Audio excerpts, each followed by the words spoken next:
My name is Mwende Mutiso, and I'm 28 years old. In December 2015, I realized that I had a lump. I noticed it while I was doing my monthly self-examination.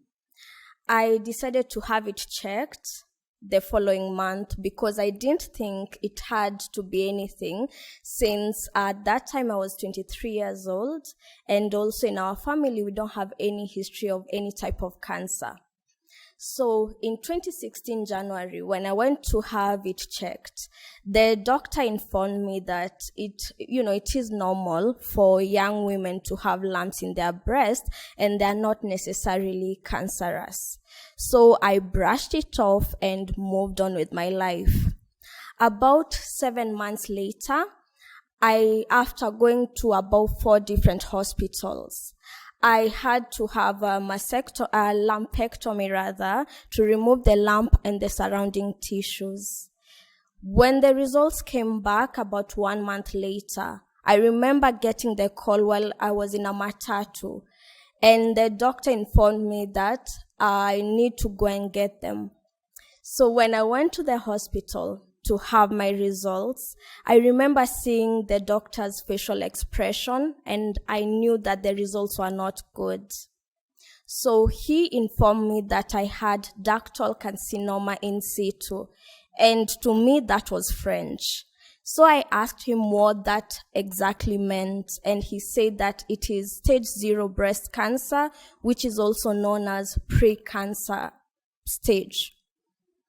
And immediately he told me, he jumped into the treatment options and informed me that I will need to do a mastectomy, which is the removal of the whole breast, and I will also need to do chemotherapy. I remember just thinking that, with chemo, I'll have to lose my hair, and not to even start talking about mastectomy, which meant that I'll be living with one breast for the rest of my life.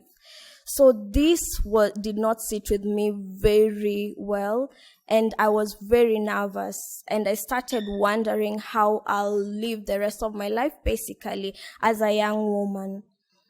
As I was inside, as I was thinking through my options, I remember that I didn't have NHIF or any other medical insurance, and that was another challenge which I had already foreseen.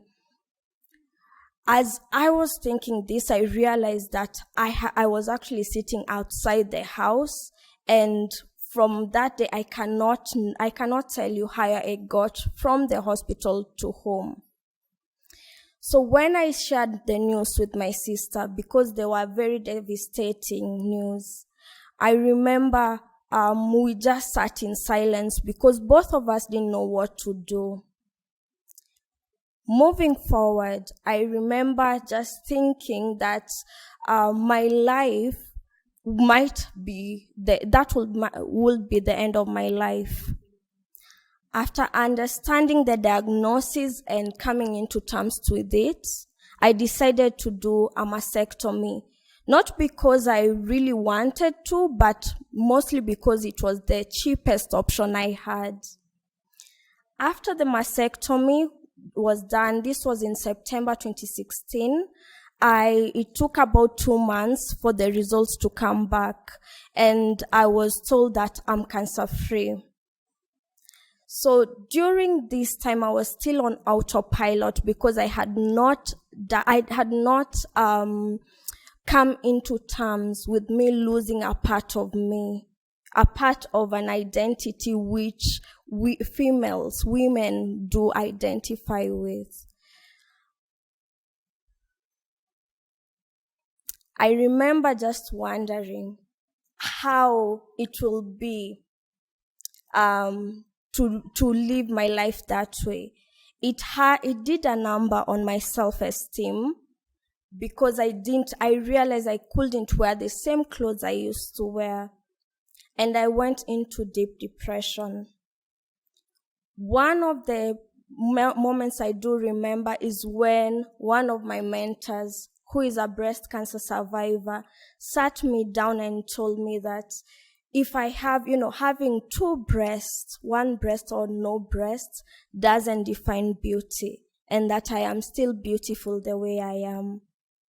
And from that day, I started accepting myself, because initially when I looked in the mirror, I did not see the person I used to, and I couldn't recognize myself anymore.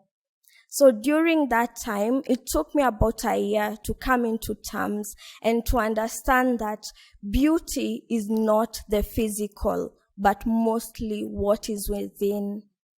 And I realized that just because I had a breast cancer diagnosis, it doesn't mean that it's the end of my life.